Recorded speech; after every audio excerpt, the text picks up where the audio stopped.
নমস্কার, আমি মৌসুমী। শিলালিপিতে আপনাদের সবাইকে স্বাগত জানাই। শুনছেন সাহিত্যিক আশুতোষ মুখোপাধ্যায়ের যার যেথা ঘর। গল্প পাঠ ভালো লাগলে শেষে একটা লাইক দিয়ে যেতে ভুলবেন না। এখনো যারা আমার চ্যানেলটা সাবস্ক্রাইব করেননি তাদের সকলের কাছে আমার অনুরোধ, প্লিজ আমার চ্যানেলটা সাবস্ক্রাইব করে নেবেন। পাশে যে বেল নোটিফিকেশনটা আছে সেটা অবশ্যই প্রেস করে দেবেন। গল্প পাঠ ভালো লাগলে আপনার প্রিয়জনদের সঙ্গে গল্প ভাগ করে নিতে ভুলবেন না। আজ শোনাবো উপন্যাসের চতুর্থ পর্ব। এবারে 5টা বছরের যবনিকা তুলে আবার শুরু করা যেতে পারে। আমার বয়স 22, বাংলায় এমএ পড়ছি। শুধু পড়ছি না, এই একটা বিষয়ে নিজের চটকদার আসন আমি অনেকের ধরাছোঁয়ার ঊর্ধ্বে তুলে রেখেছি। না, বিএতে ফার্স্ট ক্লাস পাইনি, এমএতেও পাবো এমন আশা রাখি না। অপরে রাখে কিনা জানি না, তবু ফার্স্ট ক্লাস পাওয়া ছেলেমেয়েরা আমাকে একটু ঈর্ষার চোখে দেখে। আমি কবিতা লিখি, গল্প লিখি। সেই গল্প আর কবিতা নিয়ে তরুণ মহলে অন্তত আলোচনা হয়। ছেলেরা ছেড়ে অল্প বয়সী মাস্টারদেরও আমার প্রতি একটু বাড়তি মনোযোগ অনুভব করতে পারি। ছুটির দিনে আমাদের বাড়িতে সাহিত্যের আলোচনা চক্র বসে। একদিন সাংস্কৃতিক হইচই মন্দ জমে না। এই 5 বছরে বাড়ির সমাচারে কিছু যোগ বিয়োগ হয়েছে। 5 বছরের গোড়ার বছরেই সুরমা আমাদের বৌদি হয়ে এ বাড়িতে পদার্পণ করেছে। সে বিয়েতে ঘটা খুব একটা হয়নি। বৌদির বাবা করজোড়ে আমার বাবার কাছে এসে দাঁড়িয়েছিলেন, জিজ্ঞাসা করেছিলেন তাকে কি করতে হবে। বাবা বলেছিলেন, ছেলে যখন পছন্দ করেছে মেয়েটিকেই শুধু দিতে হবে, আর কিছু করতে হবে না। মেয়ের বাবা হাতে স্বর্গ পেয়েছিলেন। এই গোছের বিয়ে ঠাকুমার খুব পছন্দ হয়নি। মেয়ের রূপ নেই, সেই সঙ্গে দেয়া থোয়াও নেই। এ ভালো লাগবে কেন? বাবা বলেছিলেন বিয়ে পাশটা করুক, তারপর হয়তো চাকরি করেই ছেলেকে খাওয়াতে হবে, দেবে আবার কি। বউ দেখে ঠাকুমার মুখ আরো বিষণ্ণ হয়েছে। আমাদেরও ভয় ছিল ওই বউকে ঠাকুমা দু চক্ষে দেখতে পারবে না। কিন্তু পৃথিবী গুণের বশ। বৌদিটির মতো এমন নরম আর মিষ্টি মানুষ আমি কম দেখেছি। আর বুদ্ধিমতী যে, সে সম্বন্ধে আমার অন্তত কোনো সন্দেহ নেই। তার রূপ নেই সে জানে, তার বাবার বিত্ত নেই তাও জানে। তাই এ বিয়ের ফলে আমাদের বাড়ির প্রতিটি লোকের কাছে সে যেন কৃতজ্ঞ। তার বিনিময়ে প্রত্যেককে আপনার করে নেবার চেষ্টা। প্রতি সন্ধ্যায় ঠাকুমার পা টিপেই তার মন জয় করে ফেলল সে। ঠাকুমার রান্নাও বৌদি নিজের হাতে করবেই। যা কিছু ভালো হবে বাবাকে নিঃশব্দে দিয়ে আসবে। সত্যি কথা বলতে কি, বাবাকে এত যত্ন আত্মি আমরা জীবনে কখনো করিনি। এই বৌদিকে দেখেই নিজেদের অনেক ত্রুটি চোখে পড়ে। বছর না ঘুরতে শুধু বাবা আর ঠাকুমা নয়, আমরাও তার উপর কেমন নির্ভরশীল হয়ে পড়লাম। ঠাকুমা তো তাকে চোখে হারায়, বলে কি করে যে ওই ছোঁড়াটাকে তুই বশ করেছিস এখন বুঝতে পারি। সকলেই তোয়াজের বশ। আর আমি অন্তত বুঝতে পারি ঠাকুমার পরে ওই বউয়ের ওপর সব থেকে খুশি বাবা। বৌদিকে ডেকে আভাসে ইঙ্গিতে প্রায়ই বলতেন ঠিক ঠিক রোজগারের দিকে দাদার মতিগতি যাতে একটু ফেরে সেই চেষ্টা করতে। এ চেষ্টায় বৌদি ব্যর্থ হয়েছে তাও ঠিক। হেসে হেসে বৌদি আমাদের বলে, ওই এক জায়গাতেই পাত্তা পেলাম না ভাই। দাদার রোজগারের নেশা আরো বেড়েছে বলেই আমার ধারণা। অপচয়ও আগের থেকে বেড়েছে। সংসারের ঝামেলা এভাবে কাঁদে নেবার ফলেই বৌদির বিয়ে পাশ আর করা হলো না। অবশ্য পড়াশোনার প্রতি তার তেমন আগ্রহ ছিল না। তার ওপর বছর ঘুরতে না ঘুরতে একটা ছেলে হলো দাদার। পড়াশোনার চেষ্টাও শিখে উঠল। এই 4 বছরে দাদার আরো একটা ছেলে আর একটা মেয়ে হয়েছে। বৌদি বয়সে আমার থেকে কয়েক বছরের বড় হলেও মুখে যা আসে বলতে আটকায় না। শেষের মেয়েটা হবার পরেই আমি বৌদিকে বলেছি, আর নয় বাপু, এবার ক্ষান্ত দাও। মুখ টিপে হেসে বৌদি জবাব দিয়েছিল, চঞ্চল বাবুকে আর একটু সুস্থির হতে বলো। 2 বছর আগে ছর্দি অদিতির বিয়ে হয়ে গেছে। আমার জগতে বড় রকমের পরিবর্তন যা কিছু এসেছে তার পিছনে উৎসাহ, উদ্দীপনা, প্রেরণা জোগাত একটি লোক, ছর্দির বর মনতোষ চৌধুরী। সর্বতোভাবে এমন একটা সম্পূর্ণ মানুষ আমি আর বুঝি দেখিনি। না, প্রেম করে বিয়ে হয়নি ছর্দির, বাবার এক বন্ধু মারফত যোগাযোগ। বর্দির বিয়েতে বাবা মনে মনে আঘাত পেয়েছিলেন। বড় চাকুরে জামাই আনার লোভ আর তাঁর ছিল না। বাবা বিয়ে দিতে দেরি করছিলেন বলে ছর্দির মন মেজাজ ভালো থাকত না। আমরা ঠাট্টা করলে মেজাজ আরো বিগ্রত। শেষে যোগাযোগ যখন হলো, ছর্দির মুখে খুশি ধরে না। দেখা গেল এই জামাই বড় চাকরি না করলেও ঢের বড় বনেদি ঘরের ছেলে, আর ঢের বেশি বিত্তবান। ছেলে চাকরি করেই না, ব্যবসা করে, কন্ট্রাক্টরি ব্যবসা। কিন্তু এদিকে এমএ পাস। তার বাবা ছিলেন দেশের একজন নামকরা কর্মী। তিনি বিগত। ওই ছেলে এখন দেশের গণ্যমান্য কাণ্ডারীদের বিশেষ স্নেহভাজন। বিয়ের পর ছর্দির বাড়ি গিয়ে এক একদিন কত যে আনন্দ নিয়ে ফিরেছি ঠিক নেই। সেখানে এমন সব লোকের সঙ্গে অনায়াসে আলাপ পরিচয় হয়েছে, তাদের চেহারা এ যাবৎ কেবল খবরের কাগজের ছবিতেই দেখেছি। তাঁদেরই স্নেহ ভালোবাসায় ছর্দির বরের ভাগ্যস্থানে বৃহস্পতি। ধুলো মুঠো ধরলে সোনা হয়। ছেলের সমস্ত বৃত্তান্ত জানার পর বাবা চট করে এগোতে সাহস করেননি। নিজের সঙ্গতি জানেন, কিন্তু যোগাযোগের ফলে ছেলে নিজে বন্ধুবান্ধব নিয়ে এলো ছর্দিকে দেখতে। কিন্তু ছর্দিকে দেখবে কি? ছেলেকে দেখে আমাদের চোখ জুড়িয়ে গেল। ছর্দির এত ভাগ্য হবে কিনা সেই সংশয় জাগল। যেমন ফর্সা তেমনি সুন্দর স্বাস্থ্য, নাক, মুখ, চোখ যেন শিল্পীর আঁকা। তার থেকেও সুন্দর মুখের মিষ্টি হাসিটুকু।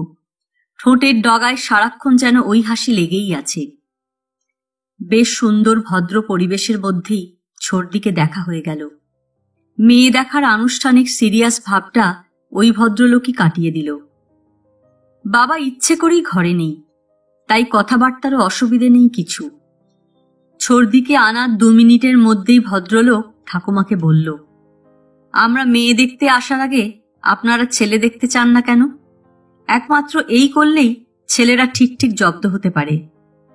ঠাকুমা তক্ষুনি জবাব দিল, পরে তো সমস্ত জীবন ধরেই তোমাদের জব্দ হওয়া আছে ভাই, তাই গোড়াকার সুবিধেটা তোমাদেরই দিই। পরদিনই টেলিফোনে তারা খবর দিল পছন্দ হয়েছে, কাজে এগোনো যেতে পারে। বাবার শরীর ভেঙে পড়েছিল, প্রায় ভোগেন, নিয়মিত কোর্টে যেতে পারেন না, তাই মনোবলও কম। এখানে দাবি দেওয়া কিরকম হবে কে জানে। না, দিদির বিয়ের মতো এখানে লিস্ট ধরে দাবি দেওয়া কেউ করল না। বিয়ের খরচা বাবদ কেবল 1,000-5 টাকা নগদ নিল তারা। তারপর মেয়ে জামাইকে বাবা যা দেবেন তার ওপর আর কথা কি। অতএব আনন্দের সাড়া পড়ে গেল বাড়িতে। কিন্তু কাজে নেবে বাবা হাত টান করতে পারলেন না। বনেদি ঘরে মেয়ে যাচ্ছে, না চাইলেও বাবা না দিয়ে পারেন কি করে? তাছাড়া দিনকালের দরুন প্রতি জিনিসের দাম বেড়ে গেছে। হতে হতে সেই খরচাই হলো। কেবল দিদির বিয়ের তিক্ততাটুকু বাদ গেল। বিয়ের পরদিন ছর্দি শ্বশুরবাড়ি চলে গেছে। উৎসবের ভাঙা হাটে আমরা কলরব করে বেড়াচ্ছি। হঠাৎ ঠাকুমার ঘরে ঢুকে দেখি বাবা ঠাকুমার বিছানায় শুয়ে আছেন। ঠাকুমা আদর করে ছেলের মাথায় হাত বুলোচ্ছে আর বলছে, তুই কিছু ভাবিস না খোকা, সব ঠিক হয়ে যাবে। শরীর বাবার থেকেও ঠাকুমার বেশি খারাপ চলছে। বয়সটাই রোগ হয়ে দাঁড়াচ্ছে, কিন্তু ঠাকুমা সর্বদা সেটা বুঝতে দেয় না। তাই আমাদের বাবাকে নিয়েই চিন্তা বেশি। আমি এগিয়ে গেলাম। কি হয়েছে, বাবার শরীর খারাপ নাকি? ঠাকুমা জবাব দিল, না, এখন তোর জন্যে চিন্তা ঢুকেছে মাথায়।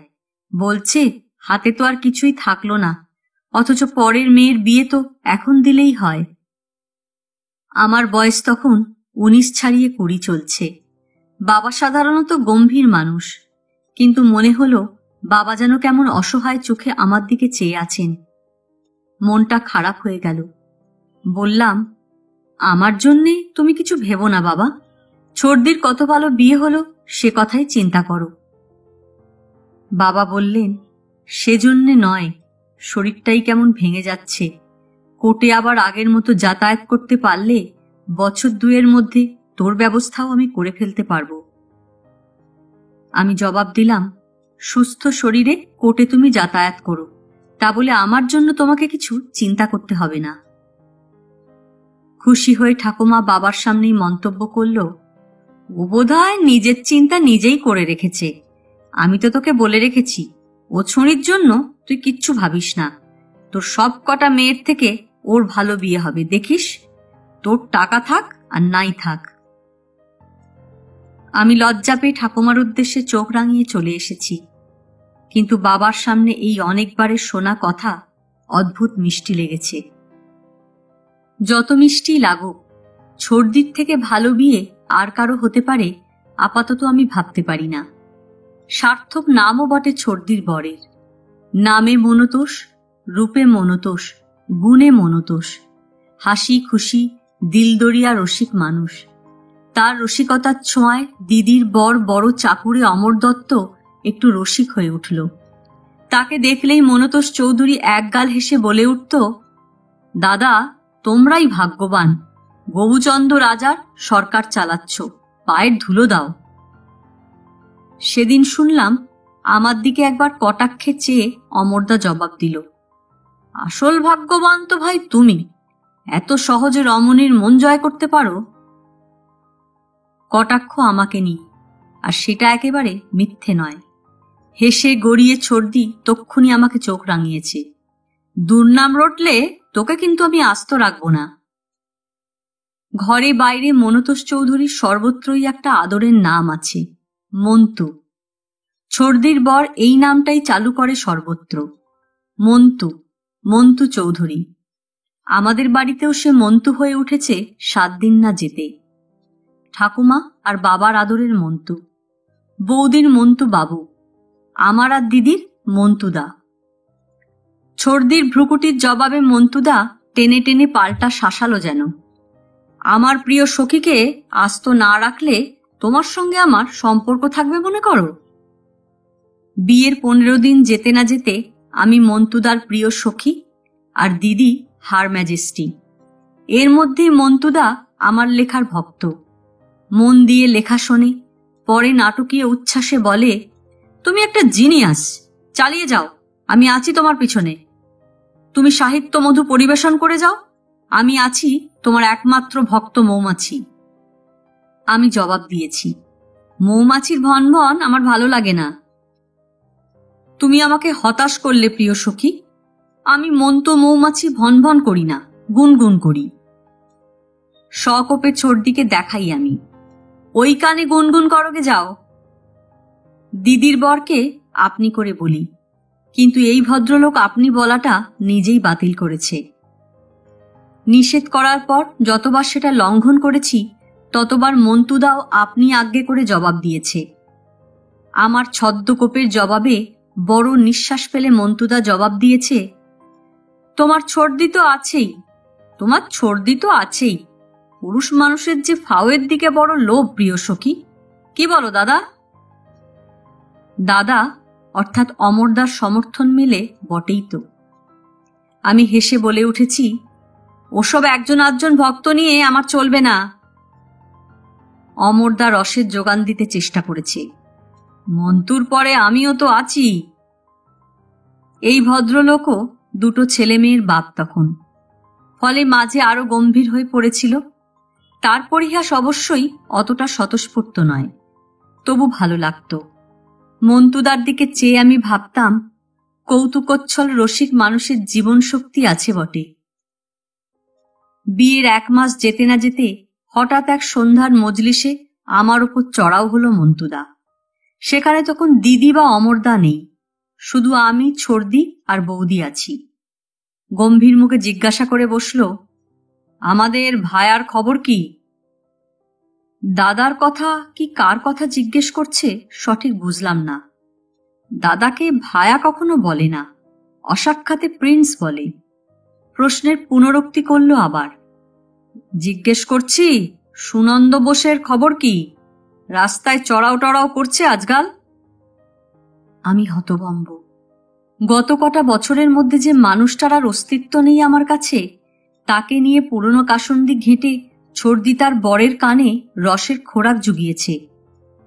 ভালো বিয়ে হওয়ার আনন্দে ছর্দিটা জ্ঞানগম্যি খুইয়েছে মনে হলো। ওদিকে বৌদিও অবাক। রাস্তার উল্টো দিকের বাড়ির সুনন্দ বোসের নামটা তার শোনা না থাকার কথা নয়। ও বাড়ির মহিলাটির সঙ্গে বৌদির এখন বেশি ভাব। একদিন সমস্ত দুপুর দুজনে গল্প করে কাটায়।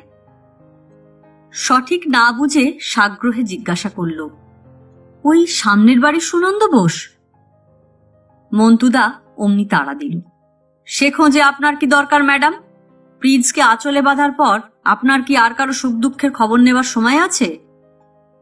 আমি হেসেই ছর্দিকে বললাম, এই 1 মাসেই তোর গল্প এমন ফুরলো যে ওই লোকটাকে টানতে হলো? তোর রমেশ ভার্গবের কথা বলা হয়েছে? ছর্দি পাল্টা মুখিয়ে উঠল, বল না, সেও তো শেষ পর্যন্ত তোরই কথা। বরের দিকে ফিরে সোৎসায় বলল, জানো, ছেলেবেলায় আমি ভাবতাম একটা ছেলে আমাকে কি পছন্দই না করে। শেষে শুনি আসলে তার চোখ ওর দিকে। রেস্টুরেন্টে নিয়ে গিয়ে খাওয়ায়, হাত ধরে বসে থাকে। ঘটা করে একটা দীর্ঘ নিঃশ্বাস ফেলে মন্তুদা বলে উঠল, ও ছোড়া আমার থেকে অন্তত চালাক। আমি শুধু বোকার মতো তোমাকে দেখতে এসে তোমাকেই পছন্দ করে গেলাম। হাসাহাসির পর বৌদি আগের প্রসঙ্গে ফিরতে চাইল। কিন্তু ও বাড়ির সুনন্দ বোস আবার কবে কি করেছে আমি তো কিছু জানি না। আমি বললাম, থাক, আর রসে কাজ নেই। ওদিকে ছর্দিও যে কারণে হোক এ প্রসঙ্গ বাতিল করতে চায় না। মন্তব্য করল, তুই যাই বলিস অরূপ, সুনন্দর এখনো টান নেই তোর ওপর, এ আমি বিশ্বাস করি না। আমি জবাব দিলাম, তোর বোধহয় টানাটানির ওপরে বিশ্বাস বেড়েছে এখন। আনন্দে মন্তুদা আমার পিঠ চাপড়ে দিল, বলল, একখানা মেয়ে বটে তুমি। তোমার ছর্দি কি বলে জানো? বলে সুনন্দ বোস আস্ত একটা বোস, কিন্তু তার চোখ দুটো সেই ফ্রক পরা বয়স থেকে তোমার প্রিয় সখীর ওপর আটকে আছে। শুনে সেই থেকে চোখে ঘুম নেই আমার।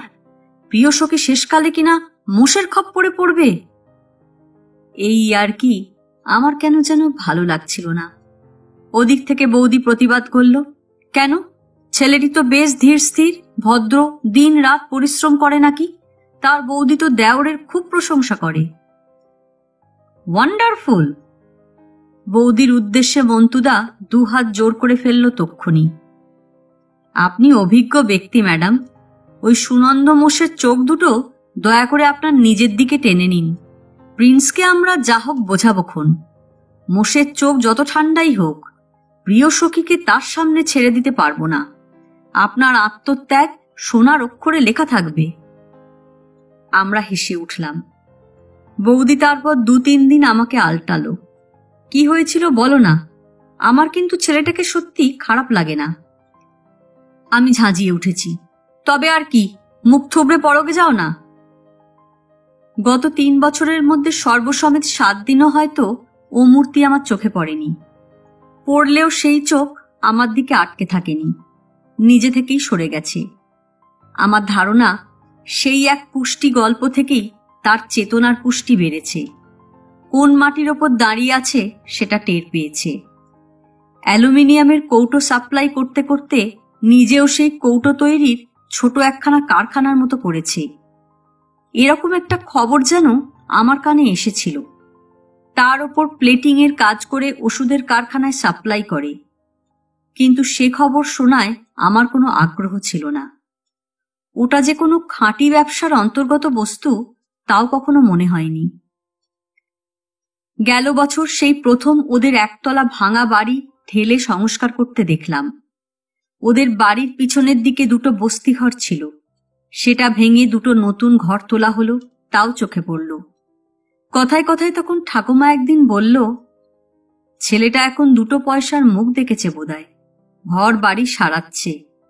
আহা, ভালো হোক, বড় দুঃখের দিন গেছে ওদের। আর একটা ব্যাপারও চোখে পড়েছিল। আমার চঞ্চল দাদাটিকে কচ্চিৎ একাধ সময় ওই সুনন্দ বোসের সঙ্গে দাঁড়িয়ে কথাবার্তা কইতে দেখতাম, কিন্তু দাদা আগে কখনো ওদের কাউকে মানুষ বলেও গণ্য করেনি। জ্ঞান বয়স অবধি আমার চোখে এ বাড়িতে সবথেকে বড় শোকের ঘটনা ঠাকুমার বিদায়। ছোড়দির বিয়ের মাস 6 বাদে হঠাৎ 3 দিনের জ্বরে ঠাকুমা চোখ বুঝল। এ সংসারে আমার চোখে অন্তত একটা যেন বজ্রপাত হয়ে গেল। সেই প্রথম আবার টের পেলাম আমার ভিতরে সেই অবুঝ ভীতু ছোট মেয়েটা এখনো বাস করছে। তার সকলের বড় আশ্রয়টা যেন খসে গেল। ভয় ত্রাসে আমি কাঁপতে লাগলাম। শোকের থেকেও আমার ভয় বেশি।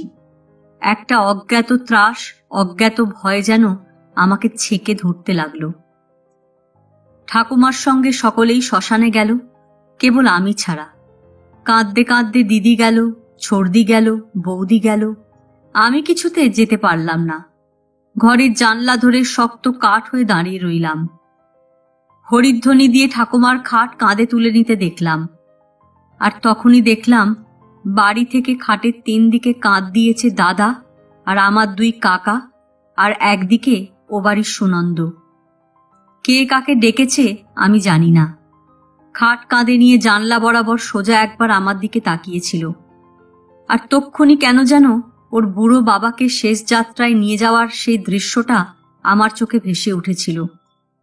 আর তখনই একবার আমার মনে হয়েছিল ওর বাবাকে তুলে নিয়ে যাবার সময় ওর ভিতরটা কি আমার মতোই এমনি আশ্রয়শূন্য হয়ে গেছিল। বাড়িতে আমি একা, আমার শূন্যতাই যেন আমাকে গ্রাস করছে। নিচে কড়া নাড়ার শব্দ হতে ছুটে নিচে এসে দরজা খুলে দিলাম। যে কোনো একটা চেনা মুখ দেখলেও আমি যেন বাঁচি। মন্তুদা। অবাক হয়ে জিজ্ঞাসা করলাম, এর মধ্যেই ফিরলে যে? জবাব না দিয়ে তার ড্রাইভারকে বলল শ্মশানে ফিরে যেতে। আমাদের গাড়িও গেছে, আরও গাড়ির দরকার হতে পারে। দরজা বন্ধ করে ওপরে এসে ঠাকুমার ঘরেই বসল। বলল, শোকে অস্থির হয়ে বাড়িতে তুমি একলা বসে আছো, তাই ভালো লাগলো না, চলে এলাম। একটু চুপ করে থেকে আবার বলল, ঠাকুমার সময় হয়েছে, ভালোই তো গেলেন।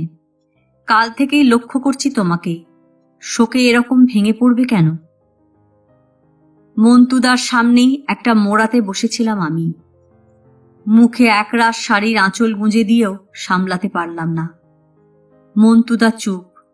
আমি এই প্রথম অনেকক্ষণ ধরে কেঁদে বাঁচলাম। মনে হলো এই একজনই আমার শোকে, আমার ব্যথা বুঝেছে, তাই শ্মশানে গিয়েও আবার ফিরে এসেছে। আমি কেঁদে হালকা হতে পেরেছি। এই লোকের প্রতি আমার কৃতজ্ঞতার শেষ নেই।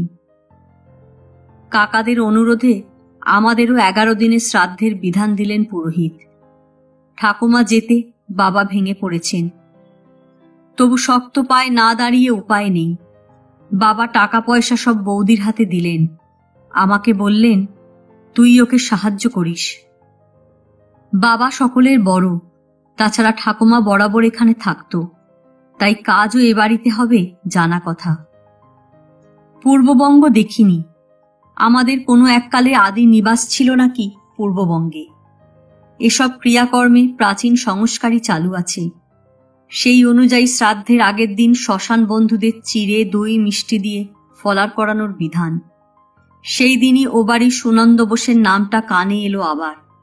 সে অনুপস্থিত, ব্যবসার কাজে কোথায় মফস্বলে গেছে, আজ আর ফেরার সম্ভাবনা নেই নাকি।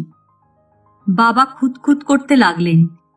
ছেলেটা নিজের থেকে যেচে এলো, কাঁধে নিল, শ্মশানেও কত সাহায্য করল, অথচ এই দিনেই বাইরে আটকে পড়ল।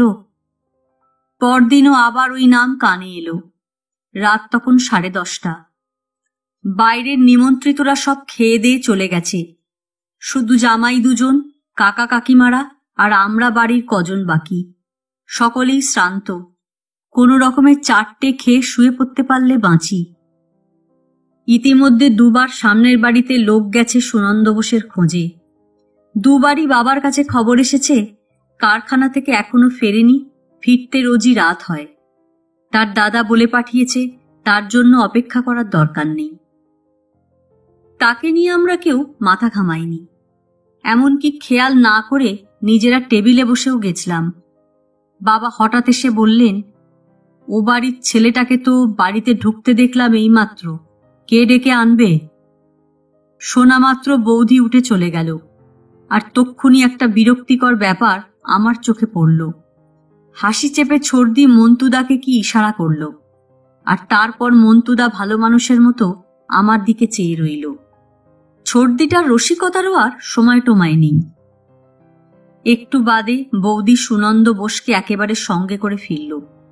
আমার উল্টো দিকে খান 5-6 চেয়ার ছেড়ে তাকে বসতে দেওয়া হলো। বাবা খুশি মনে বললেন, তুমি বন্ধুর কাজ করেছ, অথচ কাল আসতে পারোনি, আর আজও আমার মাকে ফাঁকি দিচ্ছিলে।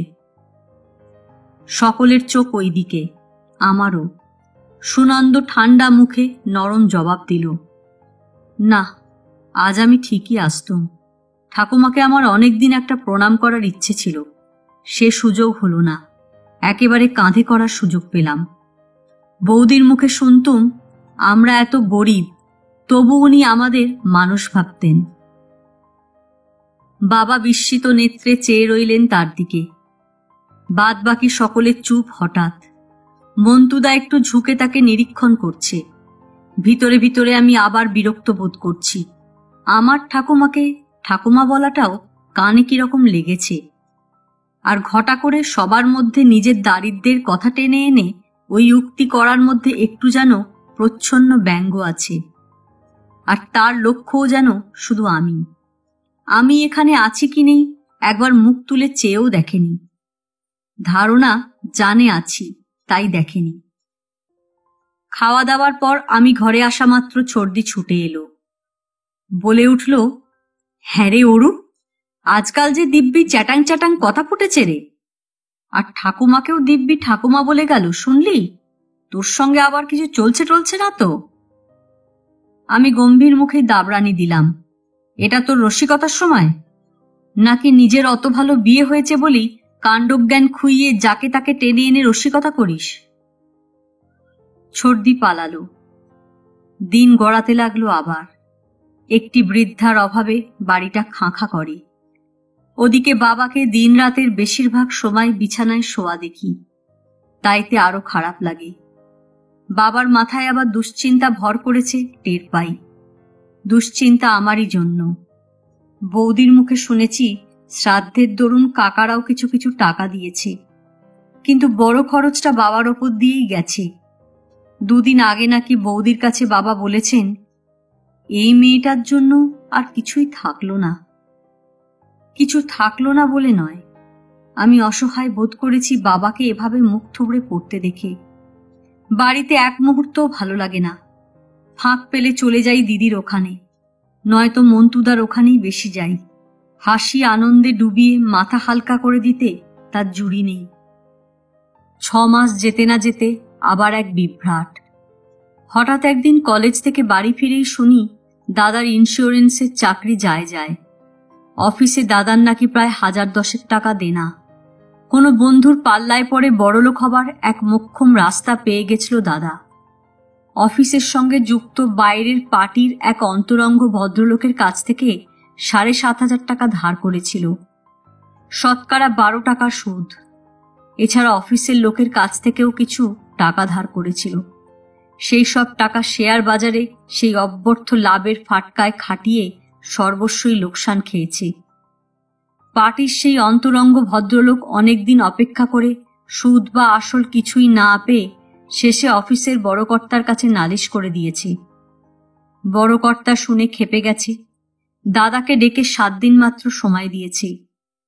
এর মধ্যে টাকা দিতে পারো তো ভালো, নয়তো তার প্রভিডেন্ট ফান্ডের টাকা থেকে ধার শোধ করা হবে। তাছাড়া ফিল্ড ওয়ার্কারের পার্টির লোকের কাছ থেকে টাকা ধার করা ঘোরতর অপরাধ। এই অপরাধে দাদার চাকরি যাওয়াই উচিত। 7 দিনের মধ্যে টাকা ফেরত না দিলে চাকরি যাবেই। দিলে এবারের মতো বিবেচনা করা যেতে পারে। আইনত চাকরি খেতে পারুক বা না পারুক, বড় কর্তার এই হুমকি মাথায় আকাশ ভেঙে পড়ার মতো যথেষ্ট। তার ওপর ঘেন্নায় একেবারে মরে যেতে ইচ্ছে করল যখন শুনতে পেলাম ব্যাপারটা জানাজানি কি করে হলো। আর কোনো পথ না পেয়ে দাদা নাকি সুনন্দ বোসকে ধরে পড়েছিল 10,000 টাকা ধার দেবার জন্য। সব শুনে সুনন্দ দুদিন সময় নিয়েছে ভেবে দেখার জন্য। তারপর এই দুপুরে সোজা বাবার কাছে এসে হাজির হয়েছে। বিপদের কথা খুলে বাবাকে জানানো নাকি দরকার বোধ করেছে সে, আর বলেছে বাবার অনুমতি পেলে 10,000 টাকা সে দাদাকে দিয়ে দিতে পারে। বাবা বলেছেন দিতে হবে না। বৌদির মুখ চুন, বাবার মুখ বিবর্ণ পাংশু। একবেলার মধ্যে যেন একটা ঝড় বয়ে গেছে তাঁর ওপর দিয়ে। সব শোনার পর ওই সুনন্দর ওপরই দপ করে জ্বলে উঠলাম আমি। ভালো মানুষের মতো বাবাকেই এসে জানানোর দরকার ছিল কি? বৌদিকে জানালেও তো হতো। কিছু উদ্দেশ্য আছে বলেই বাবার কাছে এসে কর্তব্য ফলিয়েছে। আর এত সাহস যে মুখ ফুটে বলে গেছে বাবার আপত্তি না হলে 10,000 টাকা ধার দিতে পারে। আমার রাগ বৌদির কাছে গোপন ছিল না। পাংশু মুখে বৌদি বলেছে, সে ভদ্রলোক উচিত কাজই করেছে। বাবা নীরবে কি যে সহ্য করলেন আমি আর বৌদি জানি। 5 দিনের মধ্যে আমাদের গাড়িটা 8,000 টাকায় বিক্রি হয়ে গেল। আরো 2,000 টাকা সংগ্রহ করে বাবা বৌদির হাতে দিলেন। দাদাকে বললেন, বৌমাকে সঙ্গে করে তোমাদের বড় সাহেবের কাছে যাও, সে তার হাতে টাকা দিয়ে আসবে। আগেই টেলিফোনে জানিয়ে দাও, যারা যারা টাকা পাবে তারা যেন সময় মতো আসে। তারা চলে যাবার পর বাবা কিরকম অস্থির হয়ে পড়ল। আমি বাবার কাছে বসে থাকলাম, বুকে হাত বুলিয়ে দিতে লাগলাম। বাবা হঠাৎ একসময় বিবর্ণ অথচ উত্তেজিত মুখে বলে উঠলেন, তুই সকলের ছোট, আর ওরা সকলে মিলে তোকেই বঞ্চিত করল, বুঝলি? আমি ওদের দেখাচ্ছি মজা। আমি ভয় পেয়ে গেলাম। বললাম, বাবা তুমি ওরকম বলো না, আমাকে কেউ বঞ্চিত করেনি। আমার জন্য তুমি অত ভাবো কেন? ঠাকুমার কথা বিশ্বাস করো না কেন? বাবা তখনকার মতো চুপ করে রইলেন। দাদা বৌদি ফেরা মাত্র তাদের ডেকে বললেন, এ বাড়ির অর্ধেক আমি অরুণ নামে লিখে দিয়ে যাব, তোমাদের আপত্তি হবে না তো? বাবার সেই অস্বাভাবিক লাল চোখ দেখে ভয় পেয়ে দাদা ঘর থেকে পালিয়ে বাঁচল। বৌদি তাড়াতাড়ি এগিয়ে এসে বাবাকে শুইয়ে দিয়ে তার গায়ে পিঠে হাত বুলিয়ে দিতে দিতে কেঁদে ফেলল। বলল, তাই দেবেন বাবা, তা না দিলেই বরং অন্যায় হবে। বাবা ঠান্ডা হলেন। অনেকক্ষণ বাদে আস্তে আস্তে বললেন, তুমি তো ভালো মা, খুব ভালো, কিন্তু কি করবে, সব অদৃষ্ট। গাড়ি বিক্রি হয়ে গেছে, ফলে ব্যাপারটা গোপন থাকার কথা নয়। দিদিরা জানল, ভগ্নিপতিরাও জানল। 2-3 দিনের মধ্যে মন্তুদা এলো। গম্ভীর, সচরাচর তাকে গম্ভীর দেখা যায় না। আমাকে বলল, এরকম একটা ব্যাপার ঘটেছে, মাত্র 8-10 হাজার টাকার জন্য গাড়ি বিক্রি করতে হলো, আমরা জানতেও পেলাম না। বাবা যে ব্যবস্থা করেছেন তার থেকে ভালো ব্যবস্থা আর কিছু হতে পারত বলে আমি ভাবি না। তবু আপনার জন এই কথা বলবেই। তাছাড়া মন্তুদার কাছে 8-10 হাজার টাকা যে টাকাই নয় সে আমি অন্তত জানি। ছুটির দিনে অনেক সময় সকাল থেকে রাত পর্যন্ত ছর্দির বাড়ি কাটিয়েছি। গেলে নিজেরও ভালো লাগে, ভদ্রলোকও ছাড়তে চায় না। টাকা কত সহজে রোজগার করে কেউ কেউ তখন দেখেছি। হাসি মুখে গল্প করতে করতে লোক এসেছে শুনে নিচে নেমে গেছে। আধ ঘন্টার মধ্যে ফিরে এসে সাদা কাগজের মতো 5-7 হাজার টাকা ছর্দির হাতে দিয়েছে। অমুক ট্রানজাকশনের টাকা রেখে দাও। 5-7 হাজার টাকা হাতে নিয়ে বাক্সের কোণে ফেলে রাখতে ছর্দিও যেন এরই মধ্যে অভ্যস্ত হয়ে গেছে। কোনো তাপ উত্তাপ নেই। মন্তুদা নিজেই নিজেকে যখন তখন দালাল বলে গাল দেয়। আবার ছর্দি একদিন বেশি রকম জব্দ হলে নিরুপায় মুখ করে তার সামনেই আমাকে বলে, দালালকে বিশ্বাস নেই, দেখলি তো কি দিয়ে যে কি করে বুঝে উঠিনি। আগে আগে দালালি বা ব্রোকারি পেশা শুনলে সেটা আদৌ সম্মানের ব্যাপার ভাবতুম না। অনেকেই বোধহয় ভাবে না। নইলে বিয়ের আগে ছর্দির বর কন্ট্রাক্টারি করে শুনেছিলাম কেন? ভদ্র ভাষায় এর নামও কন্ট্রাক্টারি বোধ হয়। কিন্তু আমার ধারণা ছিল সরকারি বেসরকারি বড় বড় রাস্তা বাড়িঘর বানানোর নামই কন্ট্রাক্টারি। কিন্তু দালালের এই সুখের ঘরে রূপ আর রূপোর বাসা দেখে আমার ধারণা বদলে গেছে। এমএ পাস, সুপুরুষ রসিক মানুষ অঢেল টাকা রোজগার করে নিজের বুদ্ধির জোরে আর ক্ষমতার জোরে সে নিজেকে দালাল বললেও সেটা সুন্দর বিশেষণের মতোই লাগে। মন্তুদা এই অনুযোগ করার পর আমার শুধু মনে হয়েছিল, দাদা যদি বোকার মতো এই সুনন্দ বোসের কাছে টাকার জন্য না গিয়ে মন্তুদার কাছে যেত, সেও এত খারাপ লাগতো না। মন্তুদাকেও বলার দরকার হতো না। ৮-১০ হাজার টাকা হয়তো ছর্দিই তার বাক্স থেকে বার করে দিতে পারত। আবার আমি নতুন করে নিজের সঙ্গে নিজেকে খাপ খাইয়ে নিতে চেষ্টা করছি। ঠাকুমা গত হবার সঙ্গে সঙ্গে যে অজ্ঞাত ভয় আর ত্রাস ভিতরে ভিতরে আমাকে দিশেহারা করে তুলেছিল, তার ওপর একটা দ্বিগুণ শক্তির মুখোশ চড়িয়েছি। তার ফলে আমার চাল চলন আচরণে এক ধরনের জোরালো ছটা ঠিকরেছে। তাতে নিজেও ভুলেছি, অপরেও ভুলেছে। ভয়ের চাষ করলেই ভয় বাড়ে, আমি চেষ্টা করি তা না করতে। এমএ ক্লাসে ভর্তি হওয়ার ৩-৪ মাসের মধ্যে জীবনে একটা নতুন স্বাদ পেলাম, আর তার সবটুকুই মন্তুদার দাক্ষিণ্যে। আনন্দে কৃতজ্ঞতায় আমার চোখে জল আসার দাখিল। মন্তুদা সাহিত্যে এমএ, সাহিত্য রসিক। সাহিত্য বা কবিতা নিয়ে তার সঙ্গে বিতর্কটা বেশি জমত। এ পর্যন্ত আমার কয়েকটা গল্প আর কবিতা নিয়ে গেছে, আর তার কিছুদিনের মধ্যেই নাম করা কোনো মাসিক বা সাপ্তাহিক পত্রে ছাপার অক্ষরে সেগুলো আত্মপ্রকাশ দেখেছি। বাবার হঠাৎ অসুখে ১ ঘন্টার মধ্যে বড় বড় ডাক্তার ধরে নিয়ে আসা থেকে শুরু করে সর্ব ব্যাপারে এমন শক্তিধর মানুষ আমি আর দেখিনি। কিন্তু বড় কাগজে অনায়াসে আমার লেখা ছাপা হওয়ার পর থেকে লোকটার ক্ষমতার যেন কুল কিনারা পাইনি আমি। মাস দেড়েক আগে মন্তুদা আমার কিছু ছাপা কবিতা বগল দাবা করে নিয়ে গেছিল। বলেছিল, অবসর সময় প্রিয় সখীর কবিতা থেকে বাড়তি কিছু রস আহরণ করা যায় কিনা দেখি। কিন্তু ১.৫ মাস বাদে এমন রসই আহরণ করল যে দেখে নিজের দুটো চোখেই বিশ্বাস করতে পারছি না। আমারই সামনে ছাপা ঝকঝকে কবিতার বই একটা, তার লেখিকা আমি। ছাপা আর অঙ্গসজ্জা দেখলে চোখ জুড়িয়ে যায়। মন্তুদা অবশ্য বলেছে, কবিতা পড়ে মুগ্ধ হয়ে প্রকাশকই যত্ন করে ছেপেছে। কিন্তু কি দিয়ে যে হয়েছে সেটা না বোঝার মতো নির্বোধ আমি নই। আনন্দে আমার একটা প্রণাম করে ফেলতে ইচ্ছে করছিল মন্তুদাকে, কিন্তু সকলের সামনে লজ্জায় সেটা পারিনি। আরও আনন্দ হয়েছে এই দেখে যে বুদ্ধি করে মন্তুদা উৎসর্গের পাতায় বাবার নাম লিখে দিয়েছে। বাবা কত যে খুশি হয়েছেন তাও জানি। বইখানা নেড়েচেড়ে বলেছেন, সুন্দর হয়েছে, তোর ঠাকুমা দেখতে পেল না। বড় বড় সবকটা কাগজেই এই কবিতার বইয়ের সমালোচনা বেরিয়েছে। সমালোচনা মানে প্রশংসা। এর পিছনেও যে মন্তুদার হাত আছে তাও জানি, তবু আনন্দ ধরে না। মাস ৫ বাদে এই কবে আমার একটা ছোট গল্পের বইও ছাপা হয়ে গেল। তবে সেটা আগেকার মতো অমন অগোচরে নয়। আমি নিজেই তার যত্ন করে প্রুফ দেখেছি, আর উৎসর্গের পাতায় জোর করেই মন্তুদার নাম লিখেছি। তার আগে তাকে বলেছি, তোমার টাকাগুলো এভাবে নষ্ট করছো কেন?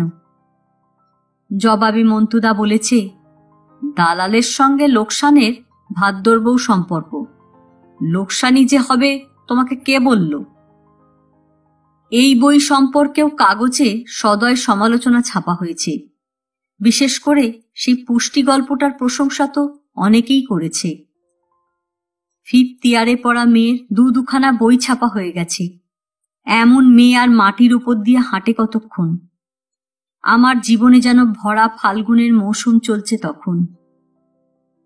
ওদিকে মন্তুদার বাড়ি উৎসব, আর বাইরে পাটিটাটিতেও আমার একটা স্থান হয়ে গেছে, আর অন্তরঙ্গ অনেকের সঙ্গেই পরিচয় হয়েছে।